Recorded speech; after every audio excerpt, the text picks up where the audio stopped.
És un musical on és molt xulo la música, són temazos. A més passa molt ràpid, perquè han volgut, l'Àngel i el Manu han volgut encapsular aquest musical en 1 hora i mitja, sense entreacte. I sí, és una manera de descobrir-lo, i a més, per tots els fans de pel·lícules Disney, que normalment hi ha els happy ends i tot això, que vinguin, que potser els sorprèn la botiga dels horrors. Te riego con lluvia, te doy luz del sol y tú sigues mustia, no tienes color. Te pido con ansia que lo hagas por mí. Oh sí, créete sí.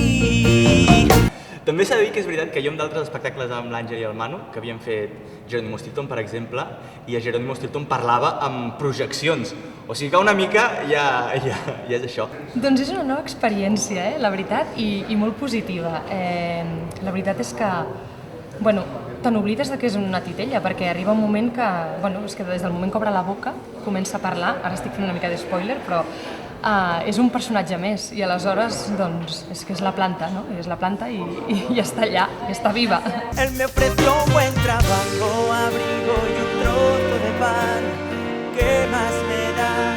Siempre me trata muy mal. És un personatge que no té res, és a dir, no té família, ha sigut adoptat pel Mushnik, que és el propietari de la floristeria, i no té on agafar-se. Aleshores, quan es troba un personatge com la planta, que li ofereix tot això, ell cau a la temptació, perquè té aquesta necessitat de sentir-se important, de sentir-se algú. Aleshores, és molt tentador i cau, però a la primera.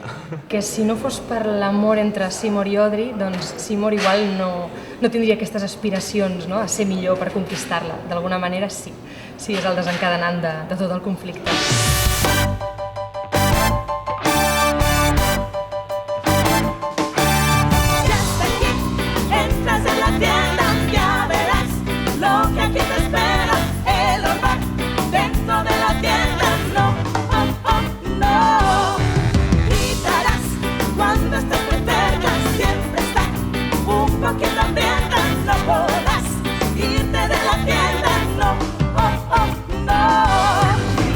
I és una història molt bonica i que, a més, darrere del que és la història d'amor hi ha una crítica social molt interessant, també, no? És un musical que està molt ben fet, dura 1 hora i mitja sense entreacte, és a dir, passa volant, i a més, com diuen el Manu i l'Àngel, és com un concert, és a dir, un musical concert.